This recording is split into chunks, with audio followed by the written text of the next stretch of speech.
আসসালামু আলাইকুম, তাসরিমা নাহিদ আমন্ত্রণ জানাচ্ছি এনটিভির সন্ধ্যার খবরে। ক্রাউন সিমেন্ট শিরোনাম দেখছিলেন, জানাবো পুরো খবর। প্রতীক বরাদ্দ নিয়ে নির্বাচন কমিশনের সিদ্ধান্তকে প্রতারণামূলক আখ্যা দিয়েছে জাতীয় নাগরিক পার্টি এনসিপি। দলটির অভিযোগ, শাপলা-কলি প্রতীক যুক্ত করে কমিশন তাদের সঙ্গে প্রতারণা করেছে। এনসিপি নেতারা বলেন, কোনো আইনি ব্যাখ্যা ছাড়াই নতুন প্রতীক যোগ করে বিভ্রান্তি তৈরির চেষ্টা করছে এসি। তবে নির্বাচন কমিশনের সচিব আখতার আহমেদ জানিয়েছেন, কোনো দলের চাপ বা অনুরোধে নয়, কমিশনের নিজস্ব সিদ্ধান্তেই শাপলা-কলি প্রতীক যুক্ত করা হয়েছে। বিস্তারিত ওবায়দুল্লাহ মামুনের রিপোর্টে। প্রতীক বরাদ্দ নিয়ে ফের বিতর্ক রাজনীতির ময়দানে। দীর্ঘদিন ধরে শাপলাকে প্রতীক হিসেবে দাবি করে আসছে এনসিপি। বৃহস্পতিবার নির্বাচন কমিশন প্রতীকের তালিকায় যুক্ত হয় শাপলা-কলি সহ 4টি নতুন প্রতীক। তালিকায় নতুন করে যুক্ত হওয়া শাপলা-কলিতে সন্তুষ্ট হতে পারেনি এনসিপি। দলটির পক্ষ থেকে জানানো হয়, প্রতীক বরাদ্দ নিয়ে চলছে প্রতারণামূলক খেলা। প্রয়োজনে কমিশন ঘেরাও করার হুঁশিয়ারি দেন দলের নেতারা। শাপলার প্রশ্নে আমরা আপোষহীন, শাপলা নিয়ে আমরা এক বিন্দু ছাড় দিতে চাই না। এই জন্য নির্বাচন কমিশনের কাছে আহ্বান থাকবে যে আপনারা শাপলা তালিকায় দ্রুত অন্তর্ভুক্ত করে এনসিপির যে অধিকার তাকে বুঝিয়ে দিন। আমরা একটু স্বস্তিতে নির্বাচনের প্রক্রিয়াটা যেতে চাই। যদি এইসব খেলা বন্ধ না করতে পারেন, তাহলে হয়তো আমরা ইলেকশন কমিশনের সামনে গিয়ে গণতান্ত্রিক পদ্ধতিতে আমাদের প্রটেস্টের মাধ্যমে আপনাদের পদত্যাগ করাতেও আমরা বাধ্য হব। এনসিপির এমন অভিযোগ অস্বীকার করেছেন নির্বাচন কমিশনের সচিব। বলেন, কোনো দলের অনুরোধ বা চাপে নয়, কমিশনের সিদ্ধান্তেই যুক্ত হয়েছে শাপলা-কলি। এটা ইলেকশন কমিশন মনে করেছে যে শাপলা-কলিটা রাখা যেতে পারে। এটা কারোর কোনো দাবির বিষয় তো প্রাসঙ্গিক না। তার কারণ হচ্ছে যে আপনারা জানেন যে একটা রাজনৈতিক দল যেটা এনসিপি, তারা শাপলা প্রতীকটা চেয়েছে। শাপলা-কলির ভিতরে পার্থক্য আছে। এটা আমার মনে হয় ব্যাখ্যার অবকাশ রাখে না। এছাড়া 16 নভেম্বর প্রবাসী ভোটারদের জন্য নতুন ভোটিং অ্যাপ চালুর ঘোষণা দিয়েছে নির্বাচন commission. Obaidullah Mamun, NTV news, Dhaka.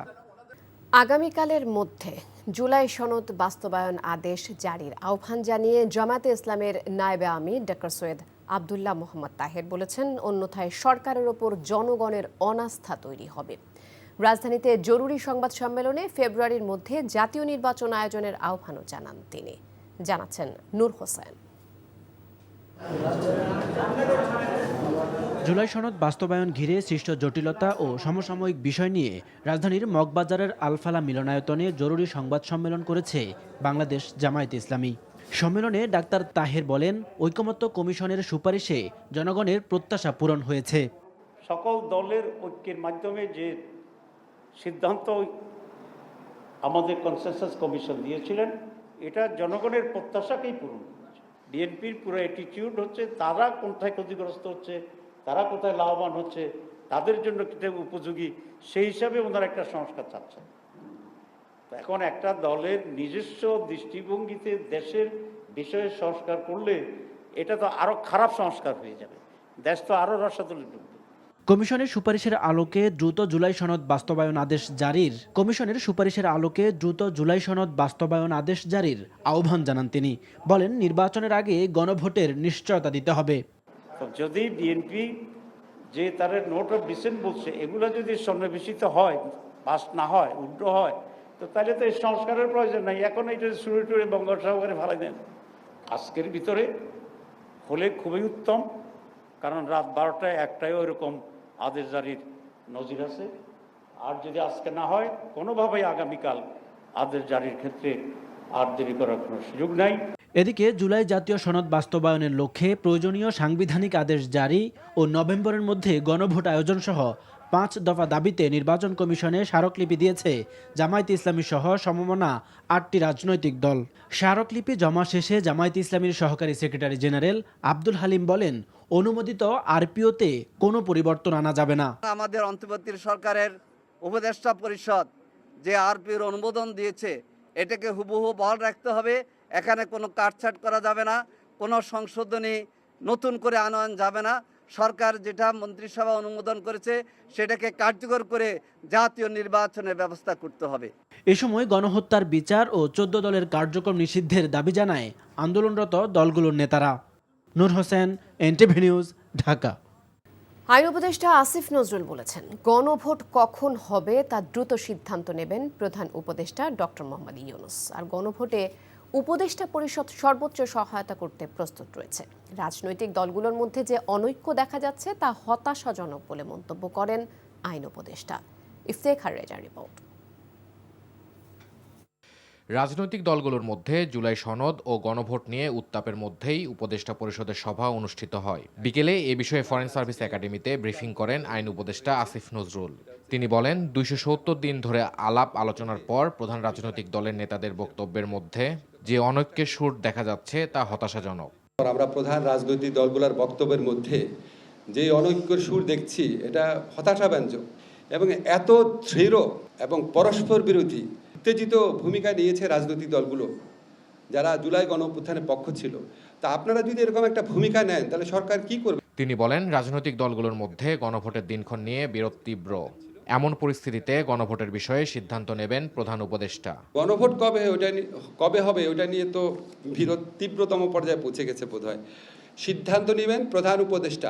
আমাদের সাথে কনসাল্ট করার প্রয়োজন হলে উনি কনসাল্ট করবেন এবং আমরা যে সিদ্ধান্ত নিব সেখানে আমরা দৃঢ় থাকব। কোনো রাজনৈতিক দল যদি এককভাবে তাদের অবস্থান নেওয়ার জন্য আমাদেরকে আলটিমেটাম বেঁধে দেয় বা জোর করে, তার মানে হচ্ছে ওনাদের মধ্যে ঐক্যমত্য নাই এবং ওনারা চাচ্ছেন ওনাদের দলীয় পজিশনটা যেন এই সরকার আপহোল্ড করে।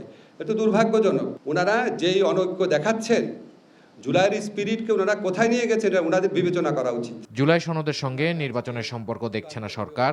ফেব্রুয়ারিতে জাতীয় নির্বাচন করতে দৃঢ় প্রতিজ্ঞ অন্তর্বর্তীকালীন সরকার, এমনটাই জানান আইন উপদেষ্টা। Iftekhar Reza, NTV news, Dhaka. হযরত শাহজালাল আন্তর্জাতিক বিমানবন্দরের কার্গো ভিলেজে অগ্নিকাণ্ডের ঘটনায় গঠিত সকল তদন্ত কমিটির প্রতিবেদন হাতে পাওয়ার পর খুব শীঘ্রই তা প্রকাশ করা হবে বলে জানিয়েছেন বেসামরিক বিমান পর্যটন ও পরিবহন উপদেষ্টা শেখ বশিরউদ্দিন। সকালে রাজধানীর ধানমন্ডিতে রিয়া গোপ মহিলা ক্রীড়া কমপ্লেক্স মাঠে আয়োজিত এক অনুষ্ঠানে সাংবাদিকদের প্রশ্নের জবাবে কথা বলেন তিনি। শেখ বশিরউদ্দিন বলেন, তুরস্কের বিশেষজ্ঞ দলের তদন্ত শেষে প্রতিবেদন আগামীকাল বা পরশুর মধ্যে দেবার কথা রয়েছে। সেটা হাতে পেলেই সরকারি তদন্ত কমিটির প্রতিবেদন সহ ঘটনার কারণ ও ক্ষয়ক্ষতির পরিমাণ জানা যাবে।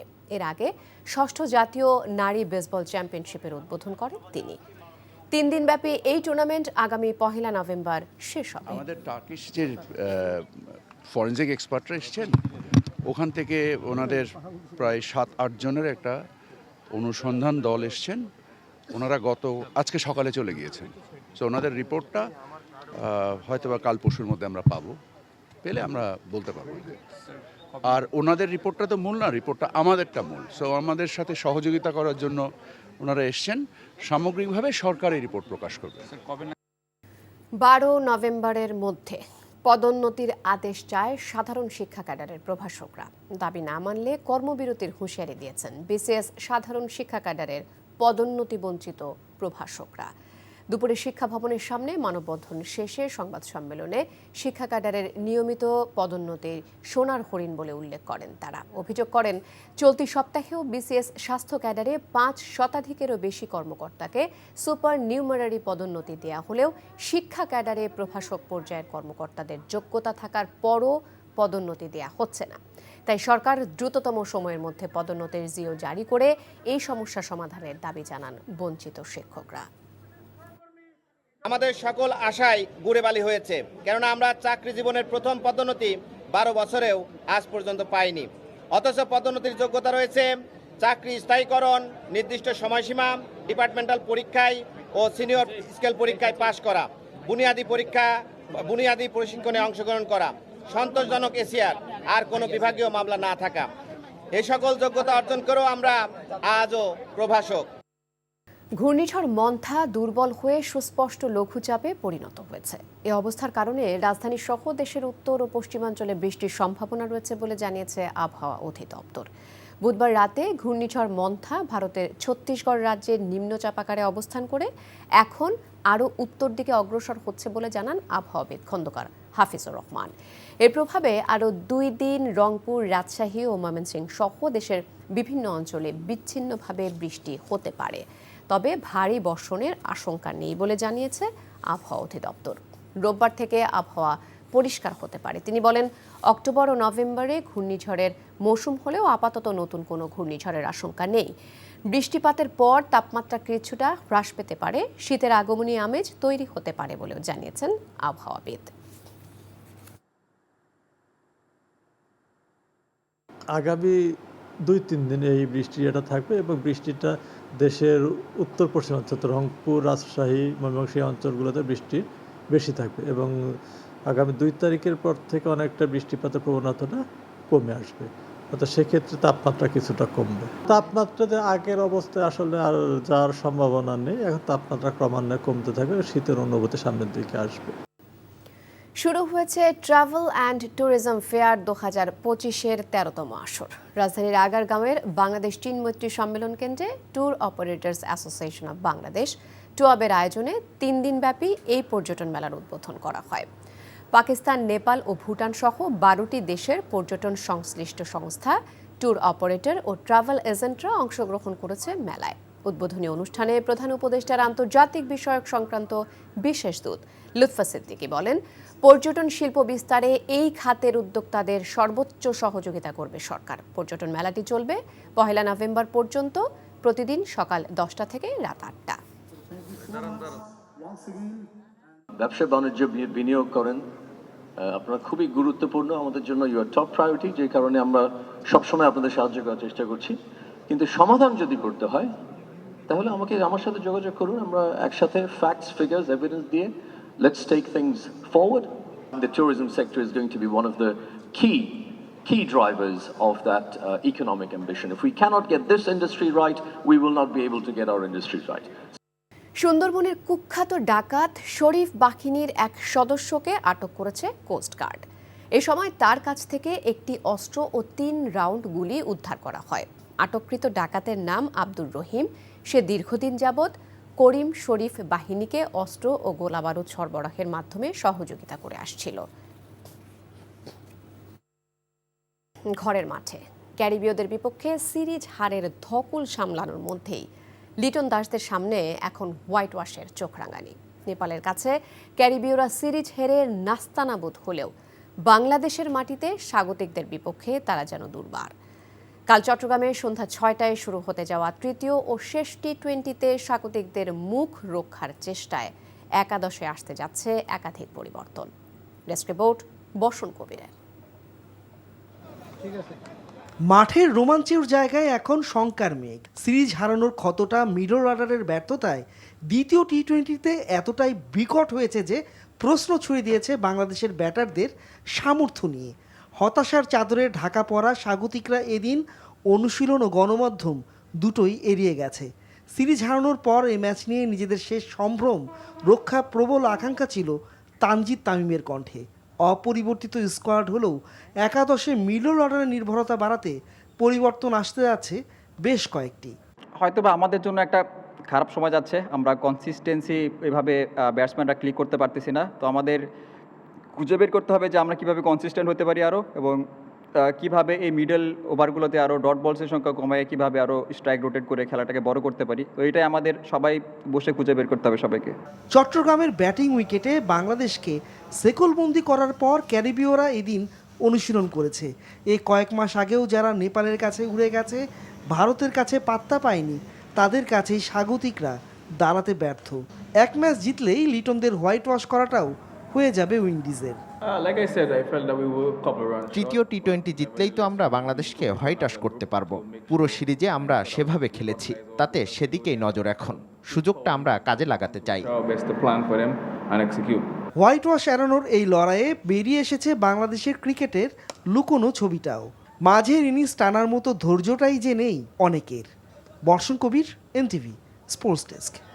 কিছুটা পেছনে চলে গেছে Bangladesh premier league BPL governing council. দোষ প্রমাণ না হওয়া পর্যন্ত অভিযুক্ত ফিক্সিং কাণ্ডে জড়িত ক্রিকেটাররাও পারবেন আসন্ন বিপিএলে অংশ নিতে। বৃহস্পতিবার এক স্থানীয় হোটেলে বিপিএলে অংশ নিতে ইচ্ছুক ফ্র্যাঞ্চাইজিগুলোর সঙ্গে মতবিনিময় শেষে কথা বলেন গভর্নিং কাউন্সিলের চেয়ারম্যান ইফতেখার রহমান মিঠু। এ সময় সেখানে উপস্থিত ছিলেন বিসিবির 2 সহ সভাপতি ফারুক আহমেদ ও শাখাওয়াত হোসেন। নিরপেক্ষ তদন্ত কমিটির 900 পৃষ্ঠার বিপিএল ফিক্সিং নিয়ে প্রতিবেদন জমা দেওয়ার পর আনুষ্ঠানিকভাবে প্রতিক্রিয়া জানানো হলো টুর্নামেন্ট কমিটির পক্ষ থেকে।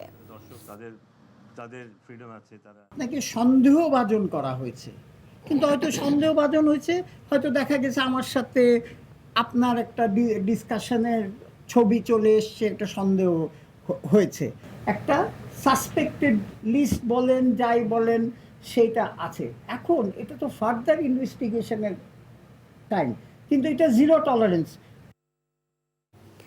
নিজেদের উদ্যোগে যেসব একাডেমিগুলো দেশের ক্রিকেটে খেলোয়াড় তৈরিতে কাজ করে যাচ্ছে তাদের নিয়ে একাডেমি কাপ করার উদ্যোগ নিতে যাচ্ছে বাংলাদেশ ক্রিকেট বোর্ড। পরিচালক হয়ে প্রথমবার মাঠে গিয়ে এমন কথাই জানিয়েছেন বয়স ভিত্তিক টুর্নামেন্ট কমিটির পরিচালক আসিফ আকবর। এজ লেভেলে কাজ করা মানে হচ্ছে যে আপনি ফিউচারে যে ক্রিকেটটা হবে সেখানে আমাদের বর্তমান বা আপকামিং প্রজন্ম ইনভলভ থাকবে, যেন আমাদের দেশটার পাইপলাইনে কোনো একটা পজিশনে যে একটা প্লেয়ার না থাকে, 18 দূর ওপেনিং করবে এক সাইডে, এবং একটা পজিশনে 4-5টা প্লেয়ার না থাকলে তো আসলে জিনিসটা হবে না। আমরা ওই জন্য বাচ্চাদের দায়িত্ব পাইছি, আমি এটা চাচ্ছিলাম আমি যে বাচ্চাদের কাজ করার জন্য দায়িত্ব না পাইতাম তাও থাকতাম আমি এখানে। এই ছিল সন্ধ্যার খবরে। এই খবরের ভিডিও সহ আপডেট জানতে ভিজিট করুন এনটিভি অনলাইন www.ntvbd.com। এছাড়াও এনটিভির জনপ্রিয় সব অনুষ্ঠান ও খবরের আপডেট জানতে ভিজিট করুন আমাদের ইউটিউব ও ভেরিফাইড ফেসবুক পেজে। রাত 10:30টায় রাতের খবর দেখার আমন্ত্রণ রইল। ধন্যবাদ সবাইকে।